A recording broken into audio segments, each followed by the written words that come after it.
ginawa sa'yo ng agency, Ma'am V? Nag-breach of contract po ako. May bayaran pa akong 5,000. Kaso 3,000 lang po nabigay ng amo ko kasi nga hindi pa ako matagal sa kanila. Kagustuhan kong umalis, binigay ko po yung cellphone ko. May natapos naman po akong 6 na buwan na kontrata doon sa Pampanga. Pero sa pangalawa pong subok po, mahirap po yung trabaho. Hindi po kinaya ng katawan ko.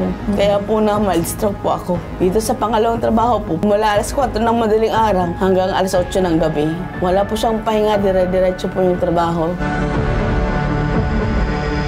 Tinawagan ng bitag ang sinasabing agency na Ziondel Employment Services. So ayon sa kanila, hindi daw nila ginawang collateral ang cellphone ni V. Kinuha lamang daw nila ito bilang kabayaran. Hindi ko po siya sa hinol. Kasi yung amo niya kasi gusto niya pabayaran. So ginawa ko yun na lang po. Oh, yun na nga, collateral. Hinold na yun eh. Babalik niyo yung cellphone nang wala siyang babayaran. Okay? Yes po, kahit mga ngayon. Puntahan niya po dito ngayon. O di pwede ko po ipa-joyride. Pero siya po babayad ng joyride. Wala tong kakayanan kahit sabihin nyo na ipadala nyo siya magbayad. Anong ibabayad nito? Hindi nga kumain to maghapon. Pinayaran po siya ni sir ang sweldo niya, ma'am. Oo, 1,000. Saan ba naman kayo nakakita ng kapal na mukha ng sinasabing agency na ayaw balik ang cellphone? Naghihirap na yung tao, tinamaan na ng stroke, pababayaran pa ng joyride. Lahat ng mga practice na mga ganitong klaseng agency, hindi namin pinalalagpas. May tinamaan na ng sakit, wala pa rin kayong puso. Hindi ko maintindihan kung anong nasa utak ninyo. Ako po ay lumalapit sa ipabitag mo dahil po kinuha po ang cellphone ko ng agent ko. Nakilala ko po si Ma'am Nicole. Isa po siyang agent. Nagpapasok po ng kasambahay. 16 days lang po ako doon. Tapos, dumating po si Ma'am Nicole, nagdala ng bagong kasamahan dahil hindi ko na po kaya ang trabaho doon. Sa madaling salita po, nag-breach of contract po ako. Sa kasunduan namin na 6 years ako doon sa pinasokan kong kasambahay. Gusto ko lang po makuha kay Ma'am Nicole yung cellphone na binayad ko sa kanya bilang collateral. Kasi po, yung babayaran ko po sa kanya, 5,000. Yung naibigay lang po, kasama doon sa sahod ko ay 3,000. Kaya po, napunta po sa kanya yung cellphone ko. Pasok po ako bilang daycare center teacher po sa amin. Sa daycare center po, ako po nagtuturo sa loob po ng 5 taon sa lugar po namin, sa bayan po ng Carigara. Bilang daycare world teacher po, maganda, masaya po magturo ng mga bata doon. Tsaka licensed professional teacher po ako. Hindi ko po nagagamit yun kasi po hindi po ako qualified out. Para po sa reklamong ito ay makakasama natin ngayon ng live sa ating studio si Ma'am V. Morillo Orsal. Magandang araw po sa inyo, Ma'am V. Magandang araw din po. Papasalamat ako sa tumulong sa akin na inatid po niya ako dito sa Bitag, si Kuya Gian. Apo. At papasalamat po ko sa lahat ng staff dito sa Bitag. Ma'am V, bakit po ba kayo napunta rito sa Maynila? Galing po kasi kayong Leyte, tama? Opo. Okay po. Bakit po kayo lumuwas pa? Naghanap po ng trabaho kasi po, yung tatay ko na stroke tapos may kapatid po akong special.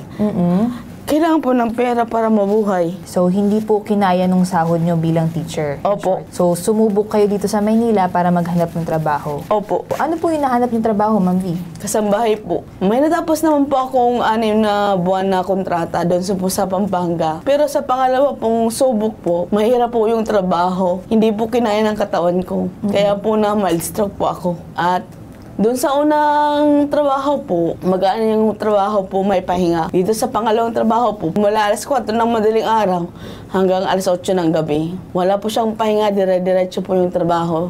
Tsaka, mabigat yung trabaho, hindi ko kinaya yung trabaho doon. Kaya po, bumalik kayo sa agency, ma'am. Yung po yung sinasabi na originally 6 months po ang dapat kontrata ninyo. Opo. Pero ilang araw lang po kayo tumagal. 16 days lang po. Opo. Wala namang problema doon, no, Ma'am V? Wala man lang pong problema sa amo ko. Wala po. Kaso ang agency, anong ginawa sa'yo ng agency, Ma'am V? Nag-breach of contract po ako.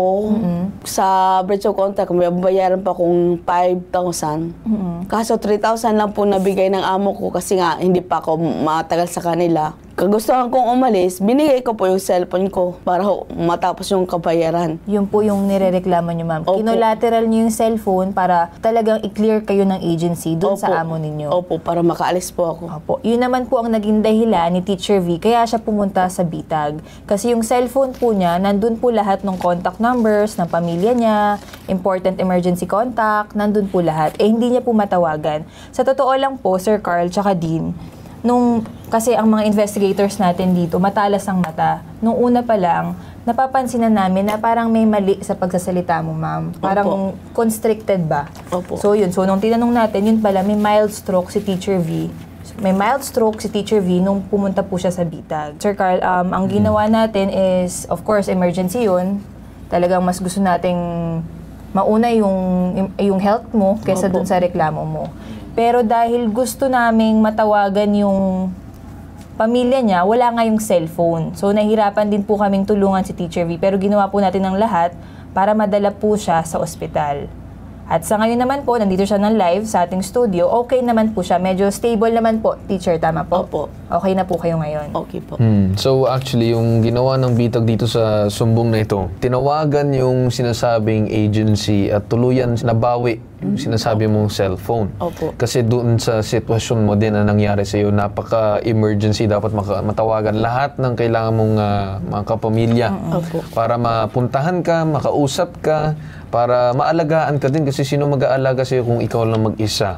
Kasi syempre, yung isip nila, pupunta ka lang dito pero may nangyari habang ikaw ay papunta dito sa Bitag. Opo. Hindi mo nang namalayan na ikaw ay na mild stroke. Opo. And nasugod ko na lang sa ospital pero tuluyan ka pa rin pumunta dito. Dito sa problema na ito, ang sasabihin ko na lang dapat kasi hindi umaabot sa punto na hino-hold ng mismong agency yung cellphone. Hindi na dapat ganun. Simpleng promissory note na lang dapat. Hindi na kailangan dapat mag-hold ng sinasabing, parang kagaya dun sa inere namin kahapon na bawi passport. Ang nangyayari ng mga ginagawa ng agency, pinahihirapan pa ang kanilang mga kinukuha mga empleyado para lang siguro assurance yung company. Bakit kailangan pa kumuha ng mga material na bagay na galing sa kanila? Napakahalaga, for example, ng cellphone or even passport. So, ang ibig sabihin ko lang dito na dapat sana yung mismong proseso ng kumpanya may dapat situational procedures para dun sa mga ganyan ng klaseng problema. Hindi po pwede yung kuha ng gamit, kuha ng ganito. Yung may mga gamit na siguro okay, pwedeng kunin, pero hindi dapat yung sinasabi mga mahalagang bagay kagaya ng cellphone, driver's license, passport, or kung ano man yung napakahalaga sa isang tao. And then, actually, dahil sa sitwasyon mo, talagang paspasan namin ginawa na yung pagtawag sa mismong kumpanya. So, ang nangyari, tinawagan ng Bitag ang sinasabing agency na Ziondel Employment Services. So, ayon sa kanila, hindi daw nila ginawang collateral ang cellphone ni V. Kinuha lamang daw nila ito bilang kabayaran. Yun na nga, collateral, hinold na yun eh. Maaari naman daw makuha ni V ang cellphone nito at puntahan lamang sa kanilang opisina sa Cavite. Dahil sa maselang kalagayan ni V, hindi pumayag ang Bitag na mabiyahe ito or bumiyahe pabalik ng sinasabing Cavite. Panoorin ang pakikipag-usap ng Bitag sa agent na si Nicole. Pakinggan niyo muna kami, mama. Na-stroke kasi ito si ate kahapon lang. Dahil sa stress kakaisip dahil hinold niyo po yung cellphone. Hindi ko po siya sa hinold. Kasi yung amo niya kasi gusto niya pabayaran. So, ginawa ko yun na lang po. Wala naman po problema kung gusto niya kunin. Kung pinakiusap din po sa akin. Oo. Madali po akong kausap. Babalik niyo yung cellphone nang wala siyang babayaran. Okay? Yes po, kahit ngayon. Puntahan niya po dito ngayon. O, di pwede ko po ipa-joyride. Pero siya po babayad ng joyride. Ma'am, ganito. Yung tao nandito ngayon sa amin, paralyzed yung kaliwang bahagi ng kanyang katawan. Ngayon, ma'am, totoo lang, wala tong kakayanan kahit sabihin nyo na ipadala nyo siya magbayad. Anong ibabayad nito? Ay, hindi nga kumain to maghapon. Tanong ko po sa inyo. Pinayaran po siya ni Sir ng sweldo niya, ma'am. 1,000. Yung 1,000, binili niya ng gamot na Catapres, galing pa siya ng clinic. Kasi nga, ma'am, totoo lang, iwi na yung uso, kaya kami nag-aalala. Ganito lang, ma'am, magkaroon tayo ng habag sa kapwa. Kami makikiusap sa inyo. Kung pwede nyo pong ipadala dito sa opisina ng Bitag yung cellphone niya, ipadala nyo po. Huwag nyo na pagbayarin to. Wala na pambayad to, ma'am. Siguro naman may natitira pa kayong awa para sa kapwa-tao. Tama po? Sige po. Opo. Ma'am, aantayin namin ngayon ha. Pantay po sa akin yung address. Yes, ma'am. Saan ba naman kayo nakakita ng kapal na mukha ng sinasabing agency na ayaw balik ang cellphone?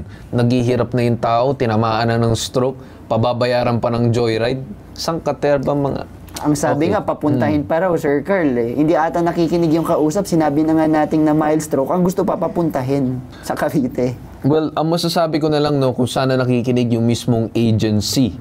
Hindi ko alam kung ano yung sinasabi niyong pangangatwiran dito sa statement ninyo kanina na sinasabi ninyo na hindi nyo hinold or hindi nyo ginawang collateral bagkos dahil daw ito ay kabayaran sa pag-breach ng contract. Isn't that already collateral in itself? Nakakatawa naman kayong agency kayo, parang kinakain nyo din yung mga sinasabi ninyo. Well, ang masasabi ko na lang, lahat ng mga practice na mga ganitong klaseng agency, hindi namin pinalalagpas.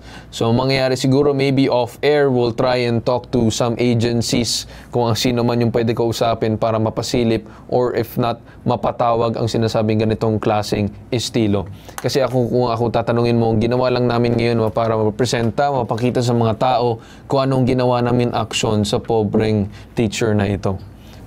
Si Teacher V naman is okay ka na ngayon, ma'am, diba? Health-wise, kumbaga, stable naman. Stable may na mga po, kailangan ka lang inumin na gamot. Okay po. Tapos health-wise, ma'am, mukhang bawal ka muna magtrabaho. Katulad nung dati mong trabaho, pagkakasambahay, medyo mabigat yun para sa nagkaroon ng mild stroke. Opo. So, gusto niyo po bang umuwi muna ng probinsya para dun muna kayo magpahinga, ma'am? Opo. O, sige, huwag kayong mag-alala, ma'am. Gagawa po ang paraan ng bitag para makauwi po kayo. Salamat po. So, speaking of sa sinasabi ni Kate na yung pagpapauwi, merong tatawagan namin yung DSWD para doon sa sinasabi nilang balik probinsya. So, kasi mukhang hindi pa sumasagot yung ASEC. So, ang gagawin na lang natin is we'll contact them off-air and then gagawan nila ng paraan para mapauwi ka. And then after yung doon sa sinasabing tulong financial ng DSWD kung pwede ka din mabigyan para doon sa magamot mo. And at the same time, yun, para tuluyan ka din matutukan doon sa lugar mo kung kamusta yung kalagayan mo. Okay? Okay po, sir. Salamat po. So mag-update din ka, mag-antay din kami ng update mo, kamusta ka, kung nakauwi ka na. And ayun na nga abangan namin. Okay sa'yo, ma'am? Sige po, okay po. May huli ka bang mensahe siguro or something bago tayo magpaalam ngayong araw? Sa pamilya mo. Wala na po. Maraming salamat po sa bitag. Kay Sir Alex na nagatid sa akin sa ospital. Maraming salamat po. May staff po kasi na sumama talaga kay Ma'am V, si Alec po. Sinamahan po talaga namin siya sa ospital para ma-make sure na, yun nga, yung health niya, ma-check up po siya. Opo, salamat po marami sa inyo. Okay, so maraming salamat din, ma'am, no?